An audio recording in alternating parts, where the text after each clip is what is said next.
Mission briefing. Briefing will now commence. This mission is a request from Orbital. It is a special mission issued only to you. Grief has requested a meeting with you. Orbital has accepted his request and issued it to you as an official mission. Proceed to the designated site and meet with Grief. Grief has also requested that you come to the site alone and unarmed. However, this request is not enforceable, and you are under no obligation to abide by it. That being said, agreeing to this request is likely to earn you his favor.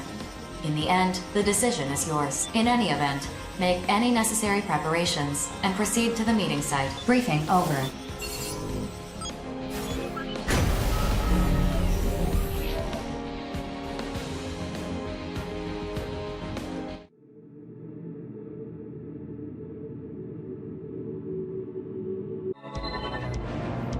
Be advised that bringing allies or weapons, even piloting your arsenal, will be seen as an act of aggression. The choice is yours, but I recommend that you comply with the details of the mission. Approach complete. You have arrived at the mission area. Grief has been detected. Scanning battlefield. Femtoparticle density is near zero. Radar will not be affected. Begin the mission.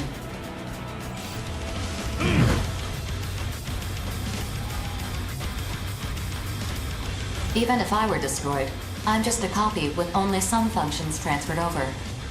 Honestly, it's unsettling to me that my actual physical form is just a communications terminal.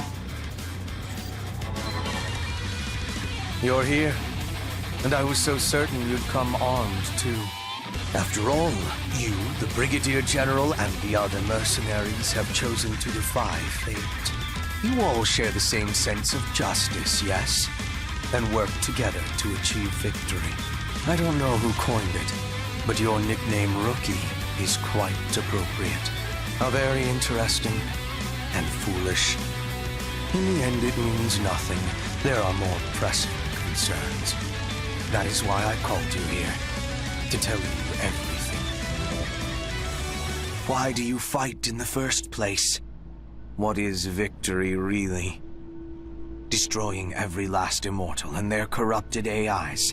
Is that really what this is about? So you can safely extract femto resources from the Oval Link and waste them to your heart's content. The consortium nations, fools that they are, all believe that the center of the Oval Link contains an enormous mass of femto energy.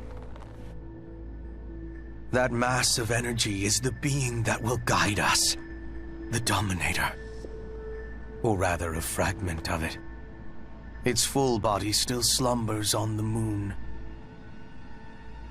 I know how this must sound to you.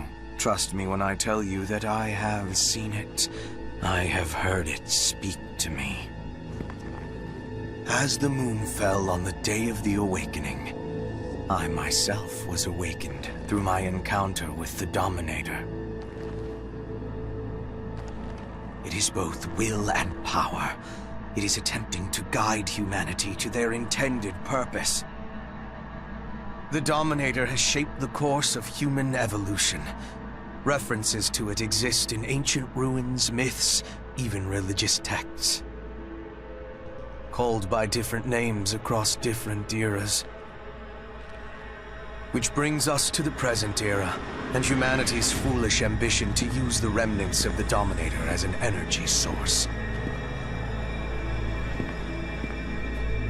We have already stripped this planet bare of its natural resources, and now we're killing each other to satisfy our insatiable lust for femto. Over and over, this cycle repeats, a never-ending spiral. We don't even try to understand who or what we are.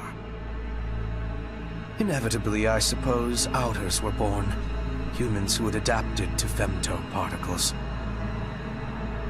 The Moonfall exposed this body of mine to an incredible amount of femto particles. Or as I see it, the will of the Dominator. That is when I awakened as an Outer, as did my comrades. Well, I don't mean to boast. No, I am proud. I am proud to be the world's first Outer. But what are Outers really? There are many theories, but I personally believe Outers are those who are capable of hearing the Dominator's voice. From the moment I could hear it, I have heeded the Dominator's voice. It has been no easy task. I've lost many comrades.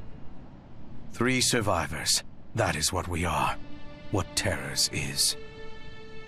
You cannot imagine the hardships I endured to establish Orbital. The Oval Link project was never intended to protect humanity from femtoparticles. I conceived it to protect the Dominator from humanity. But I digress. I'm not here to wax nostalgic. Left undisturbed, the Dominator's will should have permeated the entire world. And in thousands, perhaps even tens of thousands of years, humanity would have realized its original purpose. But that plan, eons in the making, fell to pieces when the moon did. Thus it now falls to me. As the Dominator's emissary, I will set everything back on its proper course. When the time comes, everything will die except the Outers. It is inescapable that they will not die because I killed them. They will die because they could not adapt. Whether they die today or 10,000 years from now, it's all the same in the end. And now we have arrived at my main point. Listen very carefully. You have the right to advance to the next stage. You're a genetic failsafe, prepared in the event of an emergency, incorporated into the Oval Link project. In other words, your right is a duty. You have a duty to witness humanity's evolution. I won't tell you to accompany me. No matter what path you take, we will be together when the time comes. As we have been already. You may not have realized you have been working to help me. No, us, bring about a better future. We are but one thread weaving the future. You and I. I have said my piece. 4. Delete all records of this conversation. 2-party consent is required. Weren't you listening? The future is set. Keeping a record is pointless. If you require 2-party consent, consider yourself the second party and use your best judgment. Command executed. Conversation record deleted. Mission accomplishment recognized. Meeting is adjourned. Wonderful. Time is running short. I must make my final preparations. I look forward to greeting the inevitable future with you.